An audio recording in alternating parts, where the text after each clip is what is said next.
Hello गोड़ लागतनी प्रणाम करतनी। आप सब कैसन मरिया जरूर बताइजा। आज हम उपस्थित मानी भसुर के गीत लेके, जो मंडप में गावल जाला गुरहथी के टाइम में, वो वाला गीत लेके। तो जरूर सुनी जा, लाइक करी जा, शेयर करी जा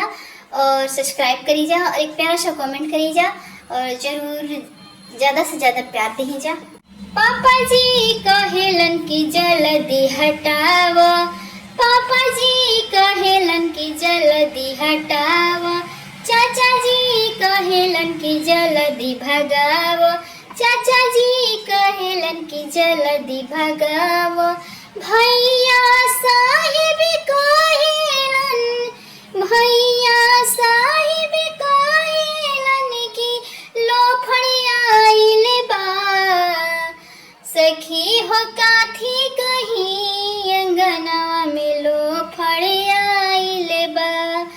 सखी हो काथी कहीं अंगनवा में लोफड़िया आइले बा, कतनो भगाई नाई त भागत नाई खे,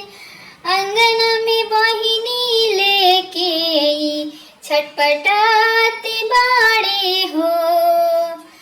पापा जी कहेलन की जल्दी हटाव, चाचा जी कहेलन की जल्दी भगाव,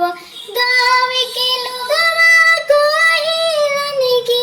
गाँव के लोगवा कहेलन की चोरी कइले बा, सखी हो काथी कहीं अंगनवा में लोफड़े आइले बा, कि सखी हो काथी कहीं अंगनवा में लोफड़े आइले बा, मोटा आइल छोटा आइल लखैरा आइले बा, मोटा आइल छोटा आइल लखैरा आइले बा,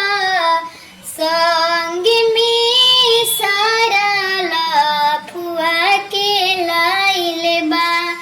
संग में सारा लफुआ के लाइले बा, पापा जी के इज्जत हमारा गवावलस, पापा जी के इज्जत हमारा गवावलस, आंगन के सारा इज्जत मिटवलस, आंगन के सारा इज्जत लेलस, देखा सुना लोगवा हो, देखा सुना लोगवा हो, जल्दी हटावाना, सखी हो काथी कहीं अंगनवा में चोरी आइले बा, सखी हो काथी कहीं अंगनवा में चोरी आइले बा,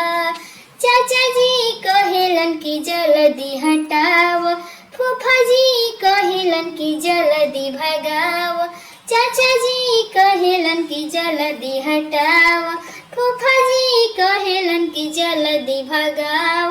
मौसा साहिब कहेलन, मौसा साहिब कहेलन की लोफड़िया आइले बा, सखी हो काथी कहीं अंगनवा में गुंडा आइले बा, सखी हो काथी कहीं अंगनवा में चोरी आइले बा, सखी हो काथी कहीं अंगनवा में लो